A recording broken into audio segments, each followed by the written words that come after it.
साधना news, समाजहितासाठी सदैव अग्रेसर। आगामी मुंबई महानगरपालिका निवडणुकीच्या पार्श्वभूमीवर राज ठाकरे आणि उद्धव ठाकरे यांनी बुधवारी मुंबईत शिवसेना मनसे युतीची घोषणा केली। यानंतर मुख्यमंत्री देवेंद्र फडणवीस प्रसार माध्यमांशी बोलताना ठाकरे बंधूंची अक्षरशः टिंगल उडवली।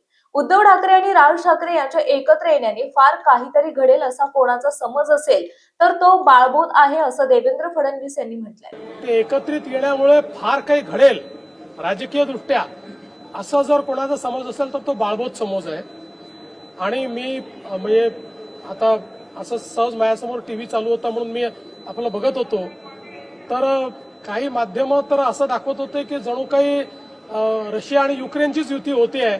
इकडनं झेलेन्स्की निघाले, तिकडनं पुतीन निघाले आणि आता ही युती झाली। मला असं वाटतं की कुठल्याही एखाद्या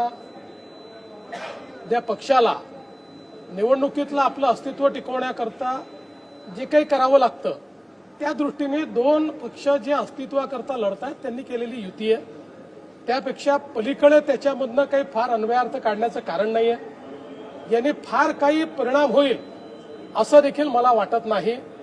याचं कारण ज्या प्रकारे मुंबईकरांचा विश्वासघात या मंडळींनी सातत्याने केलाय, ज्या प्रकारे मराठी माणसाला मुंबईच्या बाहेर घालवण्याचं काम आणि पाप यांनी केलेलं आहे ते मराठी माणूस यांच्या सोबत नाहीत।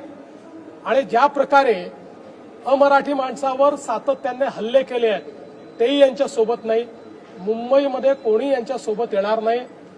यांचा ट्रॅक रेकॉर्ड हा केवळ भ्रष्टाचाराचा आहे। यांचा ट्रॅक रेकॉर्ड हा केवळ स्वहिताचा आहे।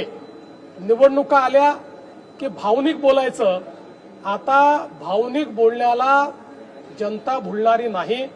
त्यामुळे निश्चितपणे या निवडणुकीमध्ये त्यांनी अजूनही 2-4 लोक सोबत घेतले तरीही मुंबईकर हे महायुतीचं काम बघून, महायुतीने केलेला विकास बघून, महायुतीने भविष्यातली जी मुंबई तयार करणं सुरू केलंय ते बघून आणि विशेषतः मराठी माणसाला मुंबईतच घरं देण्याचा जो कार्यक्रम महायुतीने सुरू केलेला आहे त्यामुळे निश्चितपणे महायुतीच्या पाठीशीच मुंबईकर उभे राहतात।